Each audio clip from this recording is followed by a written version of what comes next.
देख रहे हैं इंडिया फर्स्ट 24 न्यूज और मैं हूं आपके साथ मानवी ठाकुर। शुरुआत करते हैं आज की खास खबरों के साथ। उज्जैनी सेवा समिति द्वारा इस वर्ष भी हजारों पंचक्रोशी यात्रियों को निःशुल्क भोजन उपलब्ध कराया जाएगा। इसकी सभी तैयारियां पूरी कर ली गई हैं। आपको बता दें, प्रतिवर्ष वैशाख मास में 118 किलोमीटर की पंचक्रोशी यात्रा आयोजित की जाती है। इस वर्ष ये यात्रा 23 अप्रैल से शुरू होगी, जिसमें हजारों श्रद्धालु होंगे, जिन्हें उज्जैनी सेवा समिति द्वारा यात्रा में आने वाले सभी पड़ाव पर निःशुल्क भोजन उपलब्ध कराया जाएगा। इसको लेकर आज उज्जैनी सेवा समिति के संयोजक घनश्याम पटेल ने मीडिया के साथ बातचीत करते हुए बताया, भोजन प्रसादी की सभी तैयारियां पूरी कर ली गई हैं और सभी सदस्यों को जिम्मेदारी सौंप दी गई है।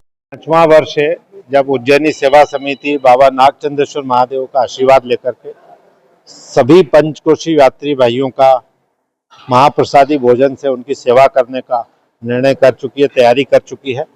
और हम आप सभी के माध्यम से जितने भी पंचकोशी यात्री भाई आ रहे हैं उनको एक आग्रह करना चाहते हैं कि वो अपनी पोटली में भोजन का वजन न लेके आए।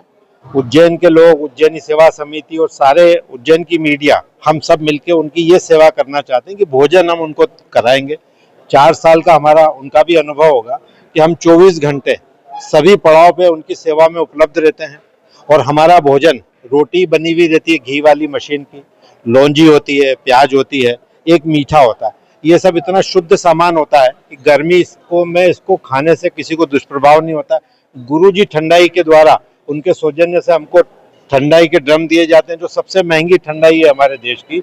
उसको हम निःशुल्क दुग्ध संघ के सहयोग से चिल्ड वाटर लेकर के उसी में ठंडा शरबत हम उनको पिलाते हैं। हमारा अनुमान है कि लगभग 40 से 50 हजार लोग इस यात्रा में आते हैं। अब उनको 6 दिन तक हम लोग सुबह, दोपहर, शाम, रात, जब जिसकी सुविधा हो उसको हम भोजन कराते हैं। हमारा अलग से कोई बैनर या नहीं होता, लेकिन उज्जैनी सेवा समिति का एक बैनर लगता है और पीली टी शर्ट जितनी भी पहनी वो सिंबॉलिक है। किसी को भी भोजन की आवश्यकता हो, भोजन संबंधित कोई बात करनी हो, शरबत को लेके कोई किसी को जगह न मिल रही है, तो पीली टी शर्ट वाले किसी को भी बोलेंगे तो वॉलंटियर हमारे उनको वहां तक लेकर के आएंगे। कितने पड़ाव की व्यवस्था रहती है आपकी? ये सभी पड़ाव पर रहती है, लेकिन अब से हमने ये किया है 2-3 उप पड़ाव हो जाते हैं। जैसे नलवा एक उप पड़ाव हो जाता है, एक कालियादेव उप पड़ाव हो जाता है, एक सिद्धनाथ उप पड़ाव हो जाता है।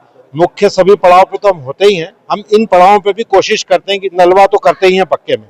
हमारा इस बार प्रयास रहेगा कि सिद्धनाथ और कालियादेव, इन 2 पड़ावों पे भी हम लोग सेवा की व्यवस्था करें और सेवा जरूर करें। कितने लोगों का भोजन होता है 6 दिन में? लोग ये 40 से 50 हजार लोग, हम मानते हैं कि लगभग सारे लोग, अधिकांश लोग हमारे यहाँ पे भोजन करते हैं। लेकिन मैं आपको ये भी बताना चाहूंगा, उज्जैन के लिए गर्व की बात है कि 200 संस्थाएं इस सेवा में लगी होती है और वो सभी लोग उसी श्रद्धा भाव से हमसे भी शायद पहले से सेवा कर रहे हैं। लेकिन समिति चूंकि अब 30 साल पुरानी है, 200 परिवारों का सदस्यों की संख्या है, तो हम लोग जैसे हर